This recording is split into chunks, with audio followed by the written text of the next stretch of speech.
बच्चों, इस क्लास में हम लोग एनसीईआरटी के एक्सरसाइज 2.1 का स्टार्टिंग का 10 क्वेश्चन सॉल्व करेंगे, जिसमें हर एक क्वेश्चन में पूछा गया है find the principal value of the following. सबसे पहले हमको सबका प्रिंसिपल वैल्यू याद करना पड़ेगा कि साइन इनवर्स का प्रिंसिपल वैल्यू क्या होता है, कॉस इनवर्स का क्या होता है। ये सब हम लोग सबसे पहले याद करेंगे।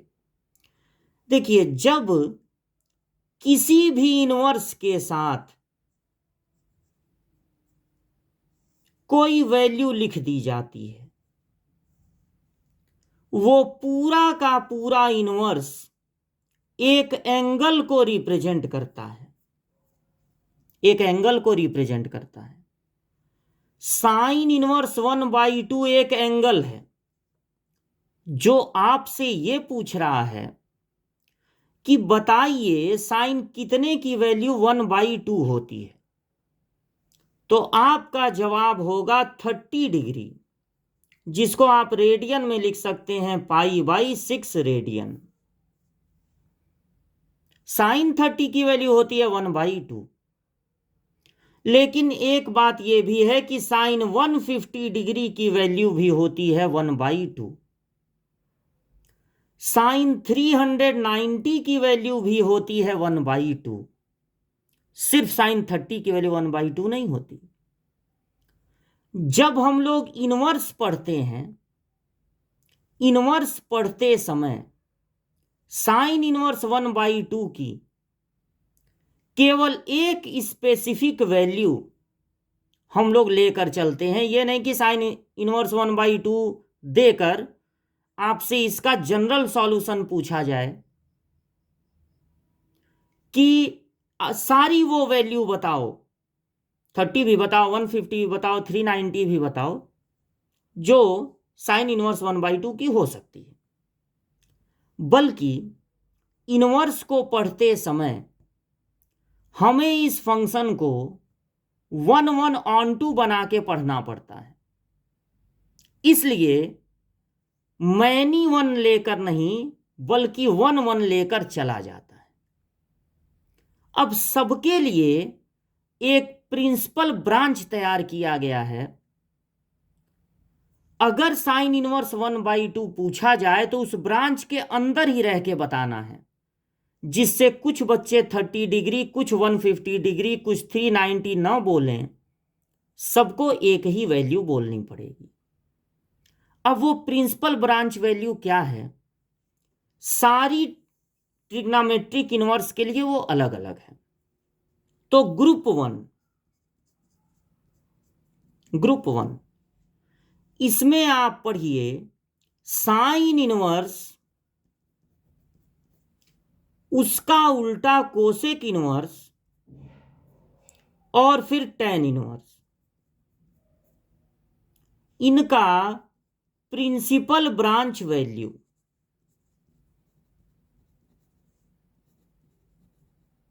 क्या होता है। यानी इस पूरे की वैल्यू जब आप देंगे, जैसे कि यहां पर दे रहे थे 30 डिग्री, तो आपका आंसर किस रेंज में होना चाहिए। तो साइन इनवर्स के लिए प्रिंसिपल ब्रांच वैल्यू होता है स्क्वायर ब्रैकेट में -90 टू +90। साइन इनवर्स अगर है फंक्शन, तो आप जो आंसर देंगे वो -90 से +90 तक में होना चाहिए। यही इंटरवल कोसेक इनवर्स के लिए भी होता है, लेकिन -90 और +90 के जो ठीक बीचों बीच में आता है 0, वो कभी नहीं हो सकता इसकी वैल्यू, क्योंकि आप जानते हैं कोसेक 0 नॉट डिफाइन होता है। अगर आप यहां पर स्मॉल ब्रैकेट कर दें तो -90 और +90 नहीं हो सकता, बीच में जितने एंगल आ रहे हैं वो हो सकता है टैन इनवर्स का प्रिंसिपल ब्रांच वैल्यू। साथ ही साथ आप ये भी याद कर लें कि साइन इनवर्स उसका उल्टा कोसेक इनवर्स और एक टेन इनवर्स, इनके साथ जो नंबर लिखा है अगर वो माइनस में है तो ये माइनस बाहर आ जाएगा, ये माइनस बाहर आ जाएगा, यहां भी बाहर आ जाएगा। फिर आप ग्रुप 2 में ये तैयार कर लें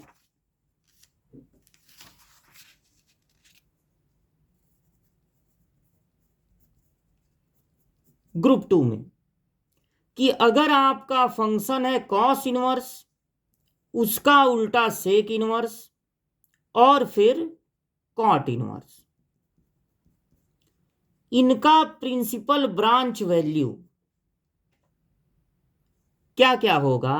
कॉस इनवर्स है तो 0 से 180 स्क्वायर ब्रैकेट में, मतलब 0 भी हो सकता है आपका आंसर, 180 भी हो सकता है और बीच में जितने नंबर आ रहे हैं वो भी। बिल्कुल यही होता है सेक इनवर्स का भी, बस 0 और 180 के जो ठीक बीचों बीच में आ रहा है 90, वो कभी नहीं हो सकता क्योंकि सेक 90 की वैल्यू नॉट डिफाइन होती है, 90 पर सेक नॉट डिफाइन हो जाता है।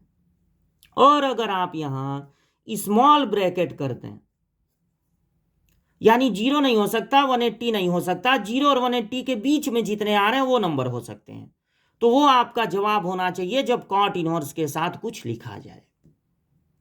साथ ही साथ ये भी याद कर लीजिए कि कॉस इनवर्स, सेक इनवर्स और कॉट इनवर्स, इनके साथ वाले माइनस भी बाहर निकलते हैं, लेकिन पहले लिखना पड़ता है पाई।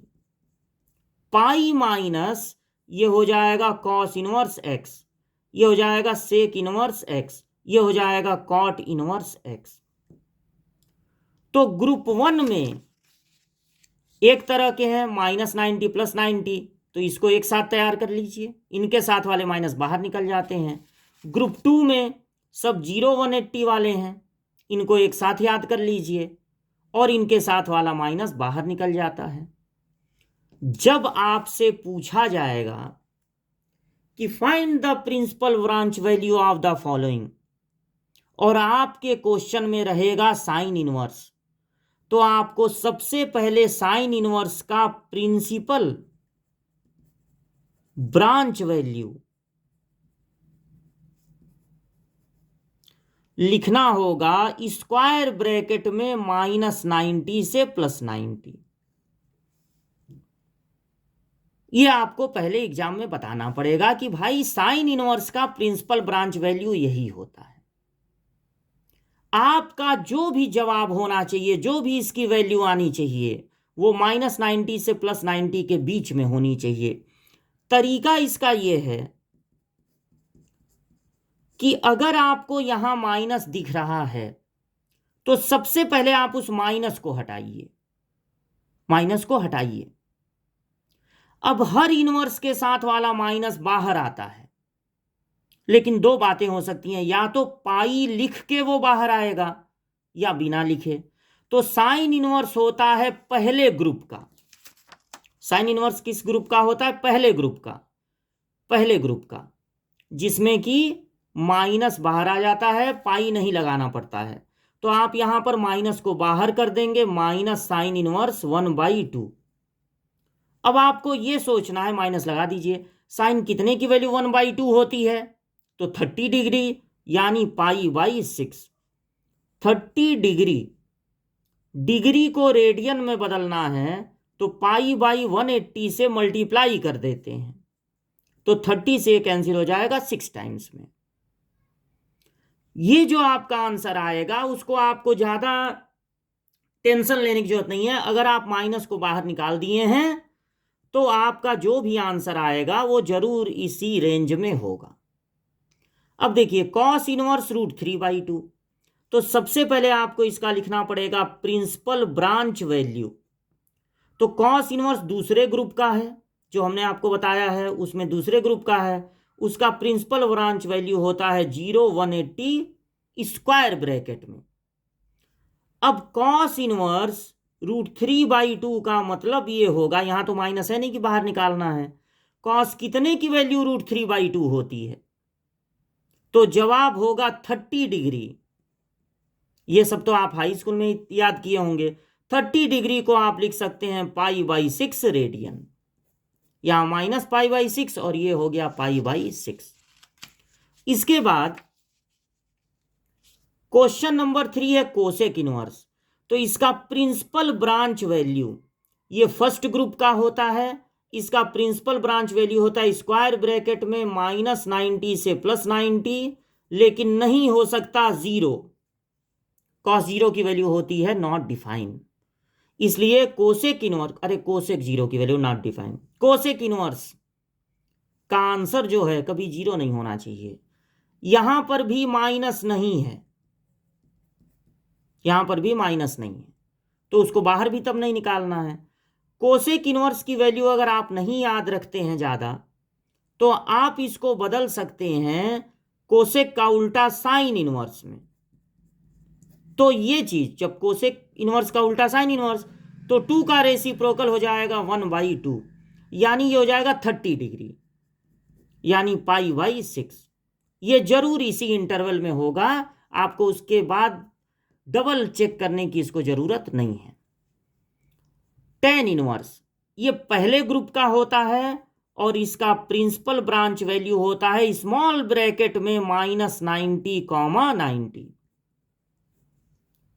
वो जो अभी स्टार्टिंग में बताएं वो सब आपको याद करना पड़ेगा। उसके बाद टेन इनवर्स के साथ वाला माइनस ऐसे ही बाहर आ जाता है, उसका कोई नखड़ा नहीं है कि पाई बुलाओ तब हम आएंगे बाहर, क्योंकि ये पहले ग्रुप का है। और अब ये सोचना है कि टेन कितने की वैल्यू √3 होती है, जो आप हाई स्कूल में याद किए थे। तो टेन 60 की वैल्यू √3 होती है। 60 को आप रेडियन में लिख सकते हैं π/3, क्योंकि 60 डिग्री, किसी भी डिग्री को रेडियन में बदलने के लिए π/180 से मल्टीप्लाई होगा, और 60 से ये कैंसिल होगा तो हो जाएगा 3। तो यहां पर आंसर हो गया -π/3 रेडियन। फिर आपका क्वेश्चन नंबर 5, क्वेश्चन नंबर 5 है यहां। क्वेश्चन नंबर 5 में कॉस इनवर्स है। तो कॉस इनवर्स, इसका प्रिंसिपल ब्रांच वैल्यू होता है, ये सेकंड ग्रुप का है, स्क्वायर ब्रैकेट में 0 180। अब कॉस इनवर्स के साथ, कॉस इनवर्स है, अगर कोसेक इनवर्स बदल बोल दिए हो तो वो गलत था। कॉस इनवर्स के साथ वाला माइनस भी बाहर आता है, सेकंड ग्रुप का है, 0 180 वाला है, तो पहले पाई लगेगा तब माइनस बाहर आएगा ना। अब ये सोचना है कि कॉस कितने की वैल्यू, माइनस को पहले बाहर निकाल लिया कीजिए, तो जो आंसर आएगा वो इसी इंटरवल में आएगा। फिर आपको क्वाड्रेंट वगैरह सोचने की जरूरत नहीं पड़ेगी, ये आसान तरीका है। माइनस को बाहर निकाल लीजिए, कसम खा लीजिए कि माइनस को हमेशा बाहर निकाल लेंगे। कॉस कितने की वैल्यू 1/2 होती है, तो 60 डिग्री, 60 डिग्री मतलब π/3। अब यहां पर 3 हो जाएगा एलसीएम, तो 3 पाई में से माइनस होगा पाई, यानी 2π/3 रेडियन। यही आपका आंसर हो जाएगा। फिर है क्वेश्चन नंबर 6। इस बार प्रिंसिपल ब्रांच वैल्यू जो होगी वो फर्स्ट ग्रुप की है, यानी टेन इनवर्स है, तो स्मॉल ब्रैकेट में -90, 90। टेन इनवर्स के साथ भी माइनस है, लेकिन इस माइनस का कोई नखरा नहीं है, ये आराम से बाहर आ जाएगा, पाई को बुलाने की जरूरत नहीं है। अब सोचना है टेन कितने की वैल्यू होती है 1, तो 45 डिग्री की। 45 डिग्री का मतलब होता है π/4 रेडियन, क्योंकि किसी भी डिग्री को रेडियन में बदलने के लिए π/180 से मल्टीप्लाई करते हैं, 45 से ये कैंसिल हो जाएगा 4 टाइम्स में।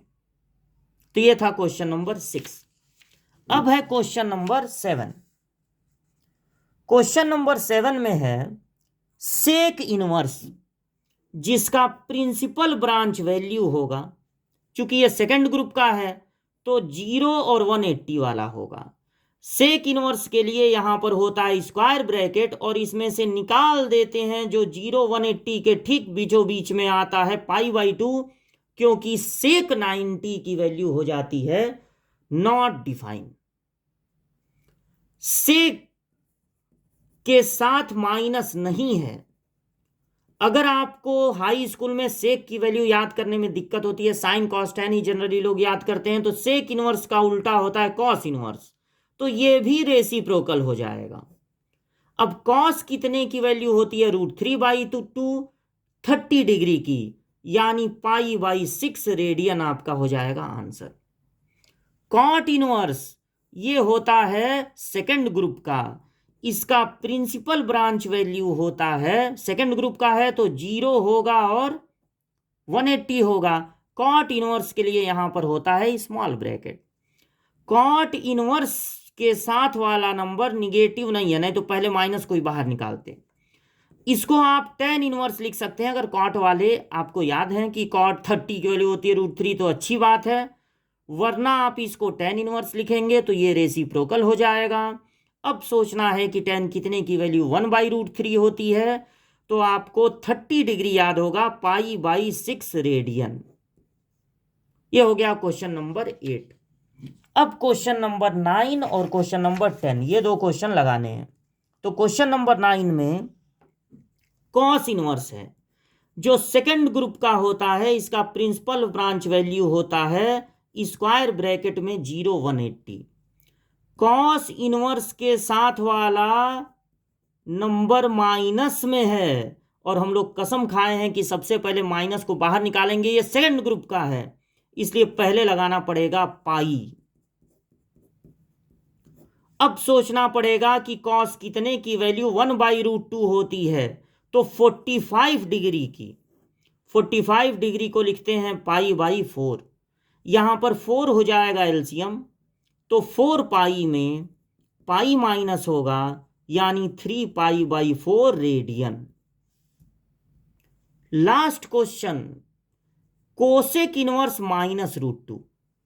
प्रिंसिपल ब्रांच वैल्यू पहले वहां बोर्ड एग्जाम में आपको बताना पड़ेगा, ये फर्स्ट ग्रुप का है, इसलिए -90 + 90 होगा। और कोसेक इनवर्स में क्या होता है, यहां पर होता है स्क्वायर ब्रैकेट, और जो -90 और +90 के ठीक बीचों बीच में आता है 0, उसको निकाल दीजिए। वो कभी कोसेक की वैल्यू नहीं हो सकती, क्योंकि कोसेक 0 होता है नॉट डिफाइन। कोसेक इनवर्स के साथ माइनस दिख रहा है, तो माइनस को बाहर निकालिए, ये फर्स्ट ग्रुप का है, इसलिए माइनस का कोई नखड़ा नहीं है, वो बाहर निकल आएगा, पाई लगाने की जरूरत नहीं है। कोसेक इनवर्स अगर आप याद रखते हैं सारी वैल्यू तो ठीक, नहीं तो आप पहले साइन इनवर्स में इसको बदल लीजिए 1/√2। अब सोचिए साइन कितने की वैल्यू 1/√2 होती है, 45 डिग्री, यानी π/4 रेडियन। ये हो जाएगा आपका आंसर।